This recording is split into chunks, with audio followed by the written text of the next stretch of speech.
Hey guys, so I'm doing my 35-week update from the couch today. Really don't feel like moving myself or this thing, the tripod, into the bedroom right now.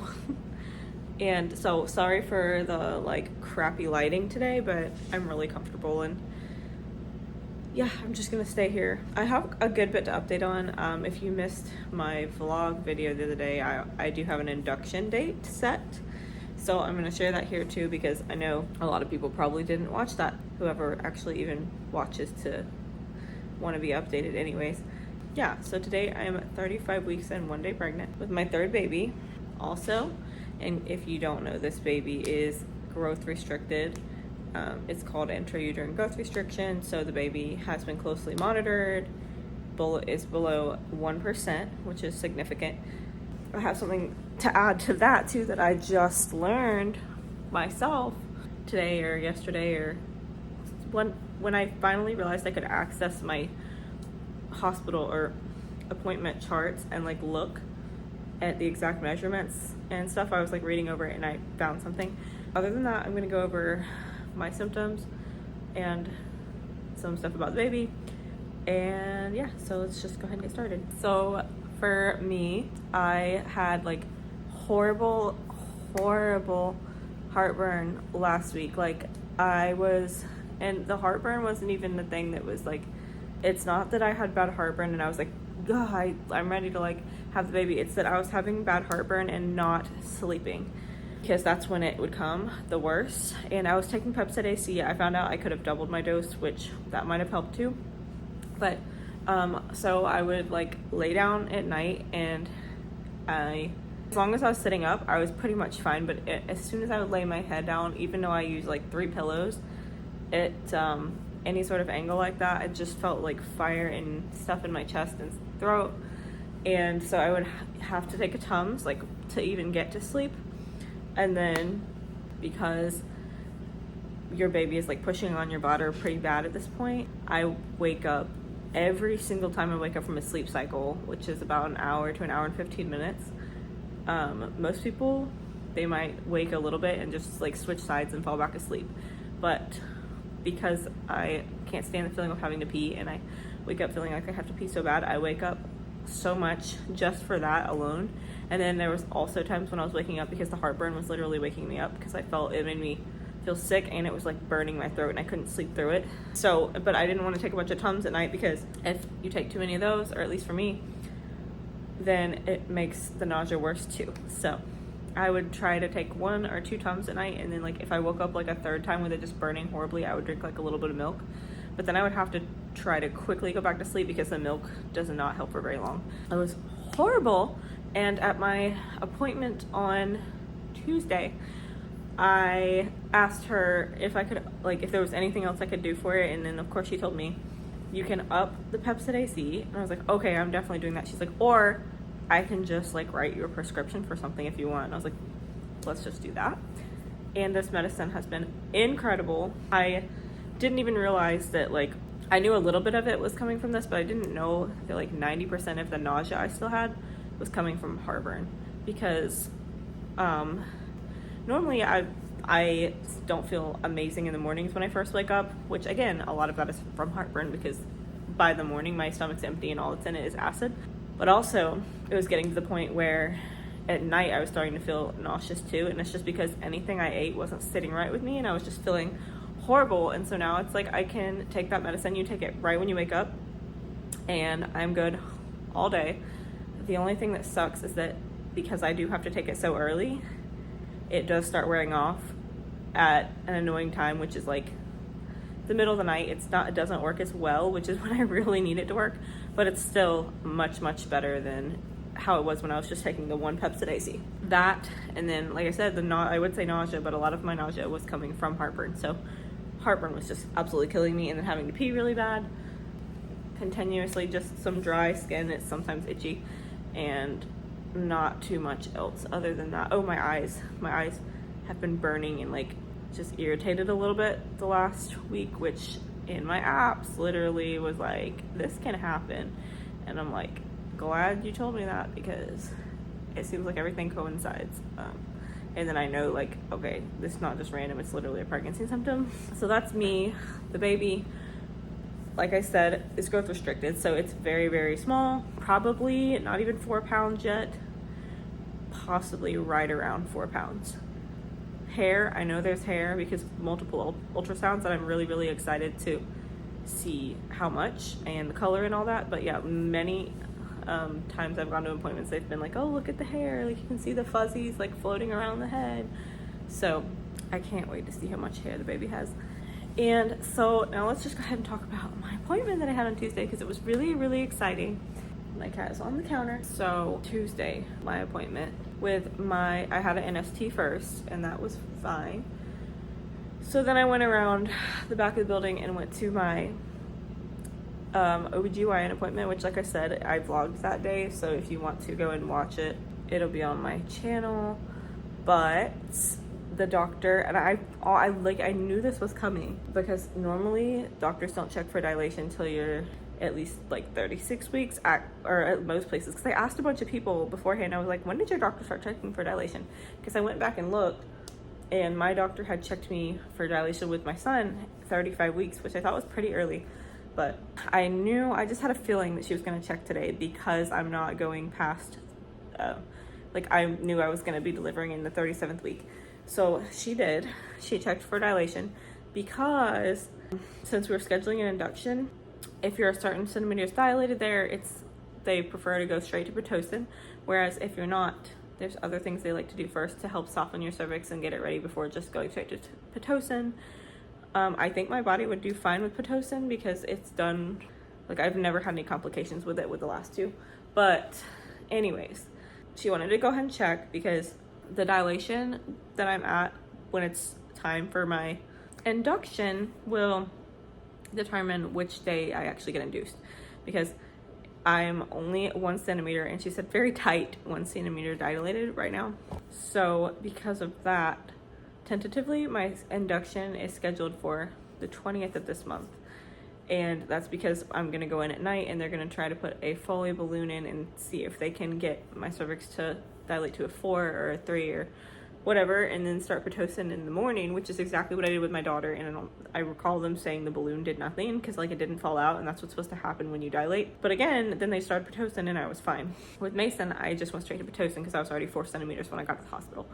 But I was also past full term with my daughter, and past full term with Mason too, but not quite 40 weeks. I was 39 weeks and 5 days.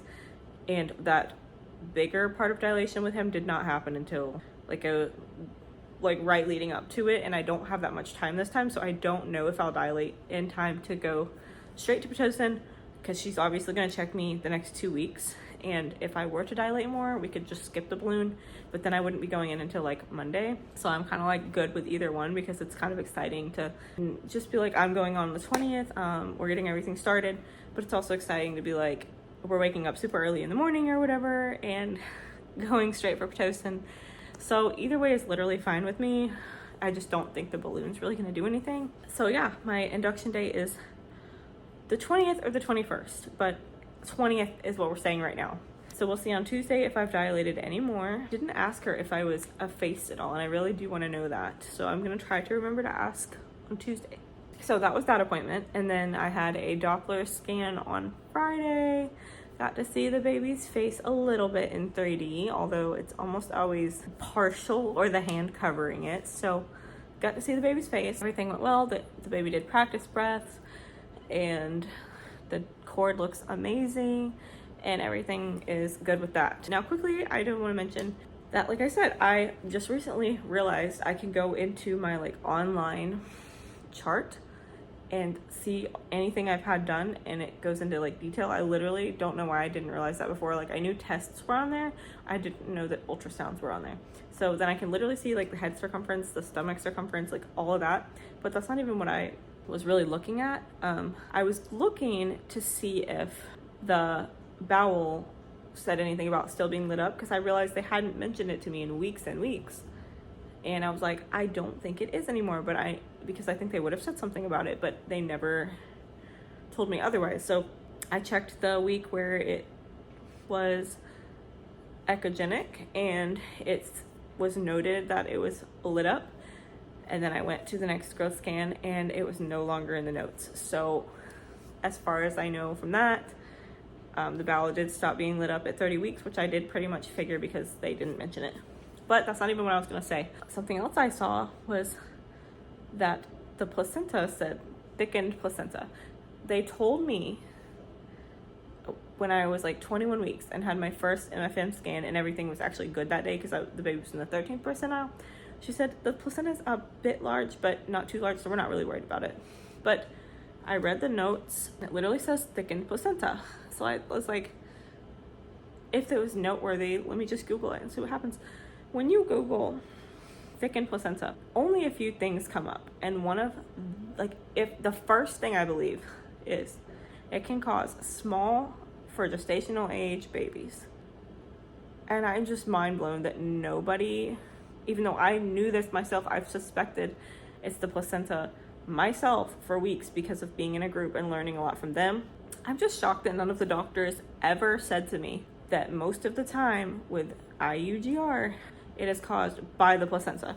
And the fact that it's noted that my placenta, like anything about my placenta is noted thickened, okay? And then when you look that up, other than like fetal demise, it just says can cause small for gestational age babies. And I'm like, that's literally it. Like that's got to be why this baby is so tiny.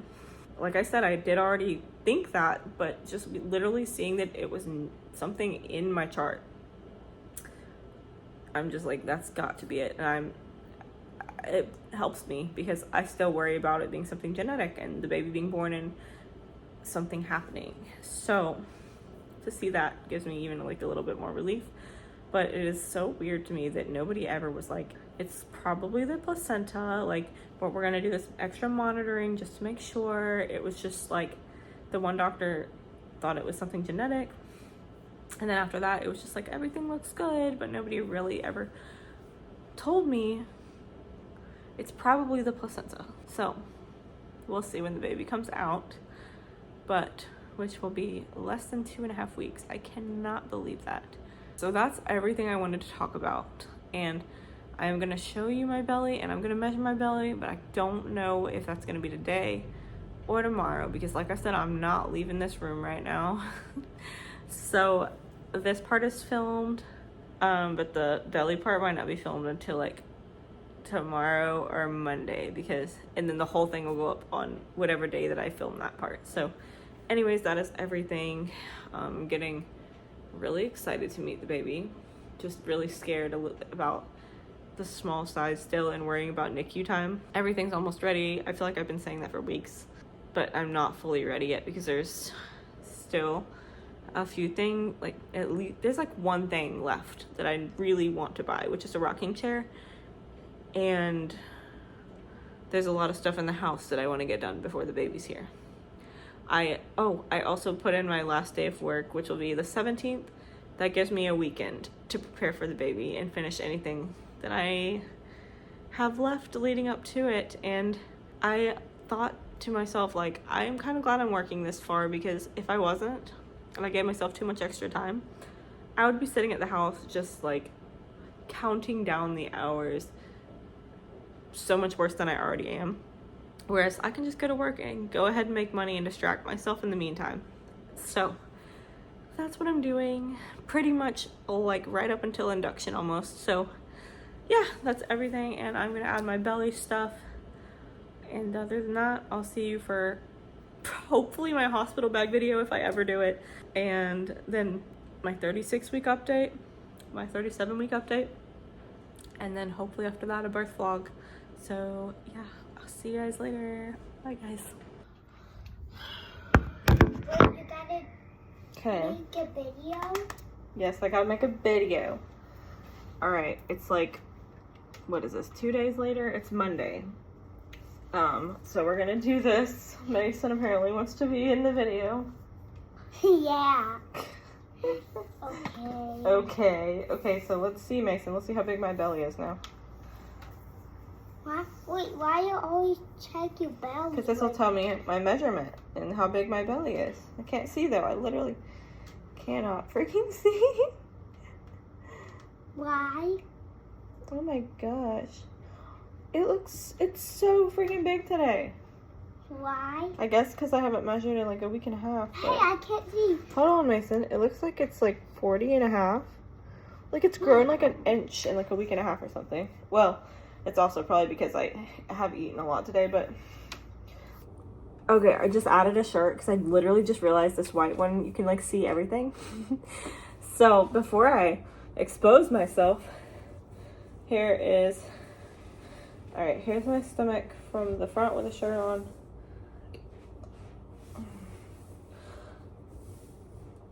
Here is from the side. And from the other side. I'm still really, really high, but I do feel like the baby has dropped lower, but I feel like it's not anything visible. Okay, and then now, here's from the front. And then from the side. So, there, and then from the other side. So, yeah, it finally feels like a really big bump. And then I only have 2 weeks left until the baby's here. So that's kind of sad, but it's also exciting. So, yep, that's all I have to say. What do you want to say, Mason? I don't know. You want to tell him bye? See you later? No. Say, see you later, alligator. No. Yeah. Shadow is cute. Okay. All right. Bye, guys. Mommy.